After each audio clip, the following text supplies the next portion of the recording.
నమస్తే అండి. నరాల బలహీనత చాలా మందిలో మనం చూస్తూ ఉంటాము. కానీ దీనికి ఎలాంటి సొల్యూషన్ ఉంది?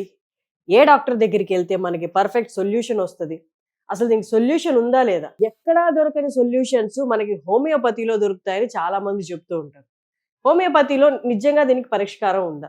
మనతో ఉన్నారు ఇవాళ డాక్టర్ చేతన్ రాజ్ గారు, కన్సల్టెంట్ హోమియోపాత్. నమస్తే అండి. నమస్తే అండి. ఎక్కడా లేని సొల్యూషన్స్ హోమియోపతిలో దొరుకుతాయి అంటారు. మీరు చెప్పండి, నరాల బలహీనతకి అసలు సొల్యూషన్ ఉందా? మీ ఇంట్లో లైట్లు ఉంటాయి కదా, ఉం. దానికి స్విచ్లు ఉంటాయి కదా, అది ఆఫ్ ఉంటే లైట్లకి వెళ్ళి లైట్ వస్తుందా? రాదు. పవర్ రాదు అంతేనే కదా. వస్తది. పవర్ అంటే ఏం పాస్ అవుతుంది? పవర్. స్విచ్లకి వెళ్ళి లైట్ వరకు కరెంట్ పాస్ అవుతుంది, పవర్ పాస్ అవుతుంది కదా. ఉం. అయితే మన బాడీలో కూడా వైర్లు ఉంటాయి. ఆ వైర్లు ఏంది అంటే నరాలు. ఉం. ఇప్పుడు బయట ట్రాన్స్ఫార్మర్ ఉంటది కదా, ట్రాన్స్ఫార్మర్ ఏం చేస్తుంది? మొత్తం బిల్డింగ్ కి లైట్ సప్లై పంపిస్తుంది. ఉం. అట్లానే మన బ్రెయిన్ ఉంటది, బ్రెయిన్ కి స్పైనల్ కార్డ్ కనెక్షన్ ఉంటది. బ్రెయిన్ స్పైనల్ కార్డ్ మొత్తం ఒకటే అనుకోండి, ఈడికెళ్ళి కింద వరకు నడుము వరకు, ఆడికెళ్ళి అన్ని నరాలు బయటికి వస్తాయి, ఉం. అది మొత్తం బాడీకి సప్లై చేస్తాయి. ఉం. అయితే ఇప్పుడు ఏమవుతుందంటే ఎన్నోసార్లు కాళ్ళ నొప్పులు, ఇప్పుడు పేషెంట్స్ ఎట్లా వస్తారు? అరికాలు మంటలు ఉన్నాయి సార్, ఉం. తొడ నొప్పులు ఉన్నాయి సార్, అరిచేతిలో మంటలు ఉన్నాయి సార్. వీళ్ళకు ఏమవుతుందంటే ఏదైతే బ్రెయిన్ స్పైనల్ కార్డ్ ఇది ఉంది కదా, ఇది ట్రాన్స్ఫార్మర్ బాడీకి ఉం. మొత్తం బాడీలో ఏం పంపిస్తుంది? కరెంట్ పంపిస్తుంది. ఈ కరెంట్ ఎప్పుడు పోతుంది కరెక్ట్ గా? ఎప్పుడైతే మన ఎలక్ట్రోలైటిక్ ఇంబ్యాలెన్స్ లేదు మన బాడీలో, అంటే ఎలక్ట్రోలైట్ సోడియం, పొటాషియం ఇవన్నీ ఉంటాయి, ఉం. మినరల్స్ ఉంటాయి మన బాడీలో, అవి కరెక్ట్ ఉంటేనే కరెంట్ సరిగా పోతుంది. మళ్ళా దాని తర్వాత రక్తహీనత ఉంటుంది చాలా మందికి. మీరు చూడండి, ఒక 10 మంది లేడీస్ని నిల్చోబెట్టండి, వాళ్ళందరికీ రక్తం ఎంత ఉంది చెక్ చేస్తే వాళ్ళల్లో ఒక 70% మనుషులకి రక్తహీనత ఉంటుంది, ఫీమేల్స్ కి, ఇండియన్స్ లో. ఉం. అయితే అందుకే వాళ్ళకి కూడా నరాల బలహీనత ఎక్కువ వచ్చే ఛాన్స్ ఉంటుంది. ఉం. ఎందుకంటే రక్తం మొత్తం బాడీలో పోతుంది. ఇప్పుడు నరాలకి కూడా కరెక్ట్ గా రక్తం పోవాలి, రక్తం పోతే ఆక్సిజన్ పోతుంది, అవునా కదా. అయితే అటువంటప్పుడు రక్తహీనత అయితే కూడా వస్తుంది, నరాల బలహీనత.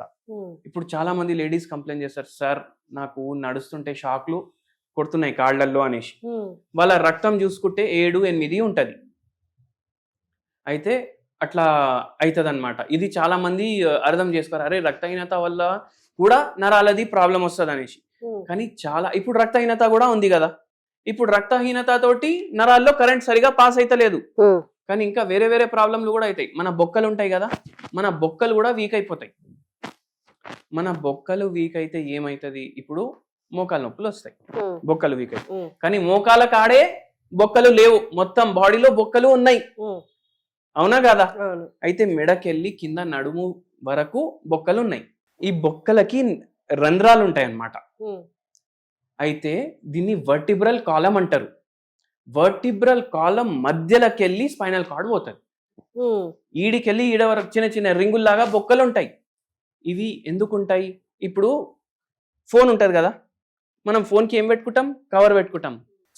ఏం కాదు అది, కేస్, ఉం. Phone case. ఫోన్ కేస్ గాజు పెట్టుకుంటాం కేస్. కదా. ఎందుకు? కింద పడితే అది పగలొద్దు అనేసి. ఉం.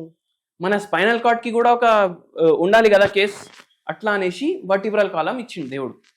అయితే ఏమవుతుందంటే ఎప్పుడైతే ఆస్టియోపోరోసిస్ అవుతుంది, ఆస్టియోఆర్థరైటిస్ అవుతుంది, అంటే ఈ బొక్కలు వీక్ అవ్వడంతో, డీజెనరేటివ్ చేంజెస్ రావడంతో, ఇప్పుడు బొక్కల మధ్యలో ఒక స్పంజ్ లాగా కూడా ఉంటుంది, ఉం. దాన్ని ఇంటర్వర్టిబ్రల్ డిస్క్ అనేసి చెప్తారు. ఇప్పుడు ఇది జరిగిపోయినా ఏమవుతుంది? ఇది కొంచెం జరిగిన రింగ్ సైజ్ అయితే ఒకటే ఉంటది కదా. ఉం. ఇప్పుడు నేను ఈ రింగ్ వేసుకున్నా, ఈ రింగ్ సైజ్ ఈ ఫింగర్ కోసమే ఉంటది, ఉం. వేరే ఫింగర్లకి వెళ్ళి పెడితే అది కింద అయినా పడుతుంది, లేకపోతే లోపటికే పోదు. ఉం. అయితే ఆ ఏదైతే రింగ్ ఉంటది ఆ స్పంజ్ జరిగిపోయింది అనుకోండి, లేదంటే బొక్కనే జరిగింది అనుకోండి, ఏమవుతుంది? ఏదైతే ఫింగర్ ఉంది దాని మీద ప్రెషర్ పడుతుంది కదా, అట్లనే స్పైనల్ కార్డ్ మీద కూడా ప్రెషర్ పడుతుంది. ఇప్పుడు పైప్ ఉంది, పైప్లకి వెళ్ళి నీళ్ళు వస్తున్నాయి, ప్రెషర్ తోటి వస్తున్నాయి. మనం దాన్ని మొత్తం ప్రెస్ చేస్తే ఏమవుతుంది? ప్రెషర్ తగ్గుతుంది దాంట్లో. అంటే ఇప్పుడు ఆ స్పైనల్ కార్డ్ మీద కూడా ప్రెషర్ పడుతుంది, ఉం. కరెంట్ పాస్ అవుతుందా? సరిగా కాదు. అప్పుడు ఏమవుతుంది? షార్ట్లు కొట్టినట్టు అవుతుంది, ఉం. తిమ్మిర్లు వచ్చినట్టు అవుతుంది. ఇప్పుడు ఛార్జర్ ఉంటుంది ఫోన్ది, ఉం. ఫోన్ది ఛార్జర్ మనం ఛార్జింగ్ దాంట్లో పెట్టి దానికి 4 వాట్ 5 వాట్ ఉంటే పవర్, ఒక్కొక్కసారి పిన్ మనం ఇన్సర్ట్ చేసేటప్పుడు మనకు సడన్ గా ఏదో చుమ్ అయినట్టు అవుతుంది. ఎందుకు? దాంట్లోకి వెళ్ళి కరెంట్ మన ఫింగర్కి తగులుతుంది. అట్లనే ఏమవుతుందంటే ఎప్పుడైతే కరెంట్ సరిగా పాస్ కాదు, ఇట్లా తిమ్మిర్లు రావడం, అరికాలు మంటలు రావడం. కొందరు పేషెంట్స్ ఏం చెప్తారు వచ్చి, అరే నాకు ఏదో చీమలు నా కాళ్ళు తినేస్తున్నాయి కర్చి అనేసి కూడా అంటారు. ఎందుకు? వాళ్ళకు డీజనరేటివ్ డిస్క్ డిజీజ్ ఉంటది, నరాలకు సంబంధించి చాలా రోగాలు ఉంటాయి. ఇట్లా డీజనరేటివ్ డిస్క్ డిజీజ్ ఒకటి. అంటే ఏంది? ఇక్కడ ఉన్న నడుములో బొక్కలు పాడైనాయి. హోమియోపతిలో ఏంటి రెమెడీ? హోమియోపతిలో ఏంది అంటే ఇప్పుడు మీరు నేను అన్నాను బొక్కలు డ్యామేజ్ అయినాయి అనేసి, దానివల్ల స్పైనల్ కార్డ్ మీద ప్రెషర్ పడుతుంది. లేదు అంటే రక్తహీనత ఉంది, ఎన్ని మందులు వాడినా రక్తహీనత మంచిగా అయితలేదు. అయితే ఏంది అంటే హోమియోపతి వైద్యం తీసుకుంటే కొన్ని సర్జికల్ కేసెస్ కూడా, అంటే ఇప్పుడు సర్జరీ అవసరం, అది బోన్ జరిగిపోయింది దాన్ని మళ్ళీ సెట్ చేస్తారు అనేసి చెప్తారు కదా, అవి కూడా విదౌట్ సర్జరీ హోమియోపతి ద్వారా తగ్గుతాయి. ఇప్పుడు స్లిప్ డిస్క్ కూడా హోమియోపతి ద్వారా తగ్గుతుందా? అవును, స్లిప్ డిస్క్ కూడా తగ్గింది, ఎంతో మందికి తగ్గింది. ఎలా అంటే ఇప్పుడు స్పైనల్ కార్డ్ లోంచి డిస్క్ బయటకు వచ్చింది, హోమియోపతి చిన్న చిన్న టాబ్లెట్స్ నోట్లో వేసుకుంటాము, ఈ బయటకు వచ్చింది మళ్ళీ లోపలికి ఎలా వెళ్ళిపోద్ది విత్ టాబ్లెట్స్? ఎట్లా వెళ్ళిపోతుంది అంటే, ఇప్పుడు మీరు ఈడికెళ్ళి హైటెక్ సిటీకి పోవాలనుకోండి, ఎంతసేపు అవుతుంది? 40 minutes అవుతుంది. ఇప్పుడు మీ మనసు, మీ మైండ్ అంటే వేరే, మన బాడీ అంటే వేరే కదా. మైండ్ అడిగిపోవాలంటే క్షణం కూడా పట్టదు, హాఫ్ సెకండ్ కూడా పట్టదు. అయితే ఏంది అంటే హోమియోపతి మందులు మైండ్ పైన కూడా పనిచేస్తాయి, బాడీ పైన కూడా పనిచేస్తాయి. ఇప్పుడు నా నరాలు కరెక్ట్ గా పనిచేస్తున్నాయి, నా మైండ్ అనుకుంటుంది ఇట్లా చేయి లేపాలి, ఈ ఫింగర్ ఓపెన్ క్లోజ్ చేయాలి అనేసి, అయితే నేను చేస్తున్నా. అయితే మైండ్ కి ఎప్పుడైతే థాట్ వస్తుంది మన బాడీలో ఉన్న ప్రాబ్లం సెట్ అయిపోవాలి అనేసి, అప్పుడు ఆటోమేటికలీ సెట్ అయిపోతుంది. హోమియోపతి మందులు డైరెక్ట్లీ నరాల పైననే పనిచేస్తాయి, మైండ్ పైన నరాల పైన.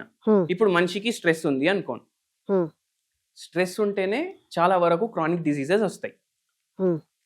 ఇప్పుడు కొందరు పేషెంట్స్ ఏమన్నారు, ఇప్పుడు నేను డీజనరేటివ్ డిస్క్ డిజీజ్ అన్నాను మీకు, ఒక పేషెంట్ కి డీజనరేటివ్ డిస్క్ డిజీజ్ ఉండే, ఎప్పుడు స్టార్ట్ అయింది? వాళ్ళ ఆయన చనిపోయినరు, దాని తర్వాత ఈ పేషెంట్ కి స్టార్ట్ అయింది.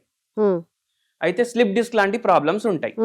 ఇప్పుడు హోమియోపతి మందులు వేయడం వల్ల నరాల పైన అవి పనిచేయడం వల్ల ఆటోమేటికలీ బాడీలోనే అడ్జస్ట్ అయ్యి అది మళ్ళా స్లిప్ డిస్క్ తగ్గిపోతుంది. ఎందుకంటే mind and body holistic treatment ఇస్తున్నాం మనం స్పేర్ పార్ట్ లాగా, అరే ఇక్కడ ఈ ప్రాబ్లం ఉంది దీనికి ఇట్లా సర్జరీ చేయాలి అని చెప్పట్లేదు. మనం మందులు ఇచ్చి mind and body both coordinate together because of the action of the medicine, and patient కి ఆటోమేటికలీ రివర్సల్ అవుతుంది. ఇట్లా స్లిప్ డిస్క్లే కాదు, డీజనరేటివ్ డిస్క్ కూడా రివర్స్ అవుతాయా? Is it possible? అరే ఎందుకు అవ్వట్లేదు, మేము మా క్లినిక్ లోనే అవుతుంది.